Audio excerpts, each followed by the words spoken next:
Hello everybody, my name is Katya and I'm your local geography nerd, and if you notice, my not so beautiful backdrop is because I wanted to talk about this while it is fresh on my mind, and this is not going to do much with geography, which is unlike me, but I really want to talk about this, specifically as a younger woman online, something that I've been noticing recently, which is that feminism is becoming more dangerous and is kind of echoing the same things that we've been calling out in red pill and black pill spaces for a while now, same with incel culture, and I would hate to see us reflecting this similar behavior. I feel that feminism, as not as a whole but more online, is sort of moving away from the idea of helping and uplifting women around the world and more focusing on wanting to victimize yourself, basically. And unfortunately, I do see this more common in white women for obvious reasons, but victim complexes are being held up to a high, it's getting way more common, and it's dangerous. We can observe this in red pill spaces and black pill spaces, from black pill basically centering around usually young white or even men of color, young men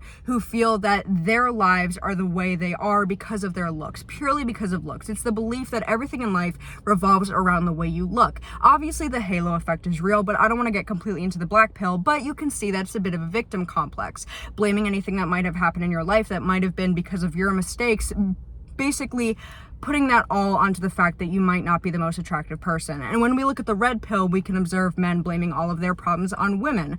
So why do I think that we are starting to echo this in feminism? Now, I want to introduce you to a term called bioessentialism. I was only recently introduced to it, but I've been aware of this idea for a bit of my life now. It's basically the idea that our good traits, our bad traits, and our roles in society are basically predetermined by our biology. And obviously how this relates to feminism is whenever we're talking about the difference between sexes, there is a very common and annoying rhetoric going around that men are inherently evil purely because of their biology. That thing between their legs is what makes them so violent, or violent on a higher scale than we see in women. And wow, when we look at testosterone, the differences between testosterone and estrogen, obviously testosterone tends to make you a bit more angry in certain ways, but obviously just testosterone alone will not make men commit these crimes that we see on such higher scales. I believe that while there is a biological component to it, it is mostly the socialization. Whenever girls are young, they often hear things like boys will be boys, and boys often are expected to be less mature than women from an earlier age. So instead of saying that we need to focus on the socialization and maybe making the world better for boys, specifically so that way men and boys can express themselves more, so that way boys aren't really condemned for crying or showing emotion or liking feminine things. There are feminine traits and there are masculine traits, and that's fine. We should not be ashamed of either of them.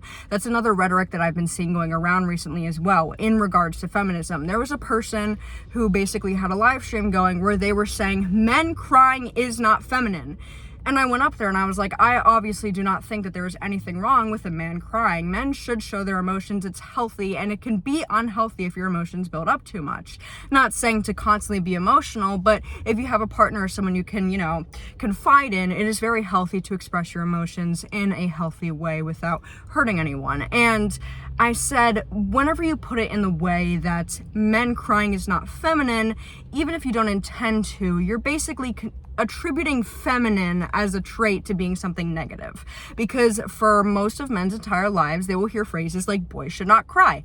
Boys crying is weak. So if we associate weak with feminine, obviously we could see a problem there. But why am I bringing up bioessentialism? And what am I really even getting at whenever I say that feminism is becoming dangerous? Well, we have to acknowledge that trans people do exist.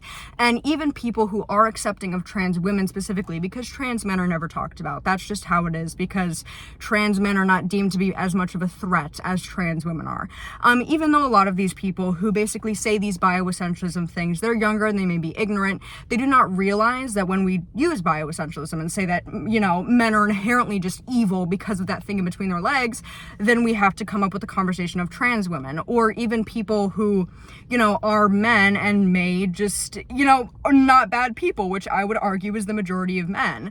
But why do I think this is so damaging? This is just a few dumb teenagers online that's usually how it is. That's usually how it starts. That's how incels start. That's how 4chan starts. That's how this dangerous narrative and rhetoric starts. And I want to put an end to it as quickly as possible before it gets too much out of control. The reason why I say this is so damaging is because of what I mentioned earlier. The fact that we are losing the focus on the uplifting of women and more on the pushing down of men. And whenever we observe that the incel movement, that the alt-right pipeline and the red pill movement are rising. Well, luckily, I think that the red pill movement has been going down, but the black pill movement, that shit is on a rise fast. You have Clavicular, you have Cookie King, and I didn't realize that so many people took these men seriously. But even though a lot of people would say things like you should not have empathy for these people who clearly just hate women and need to take out their ideologies, like they have hatred in their heart.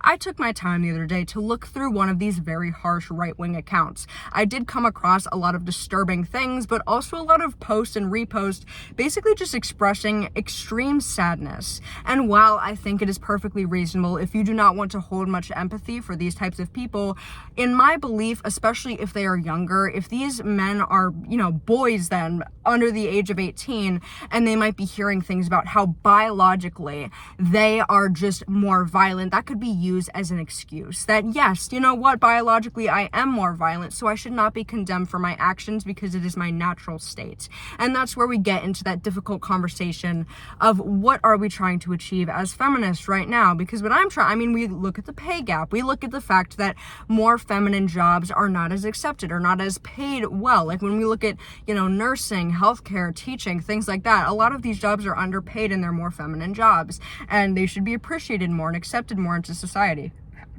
But with that being said, I think this incredible victim complex that we have been observing is dangerous, not only for men, for women especially, because it is tied up in this cute little bow. Like for men, whenever we have the red pill, it's very blatant in your face. We do not like women. We think that women should be raped. We think that pedophilia is okay. And then whenever we look at these, women, it's wrapped in divine feminism, divine womanhood, divine femininity. This is just being I'm going into my true feminine self.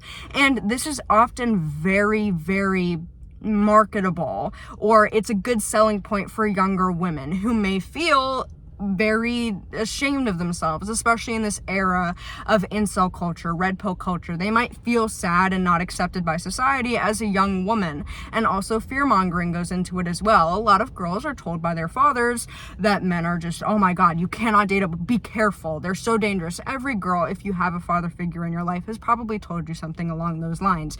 So when you're having those feelings of rejection and fear, seeing these things that you are just so much better than everything else because of your thing in between your legs, because of your uterus, because of the fact that you can bring life into this world. Once we start making rhetoric like that, that can be dangerous. But I'm starting to repeat myself here, so I'm going to close it out at that. I know this is a shorter video, but I really wanted to make just at least a small video talking about this because I think it's important to address that true feminism is understanding that women can be just as evil, if not worse, than men. And we need to understand that when we look at equality, we have to understand that women are not just inherently better, and they can in fact be just as bad as men and push out the same dangerous rhetoric. So thank you for watching.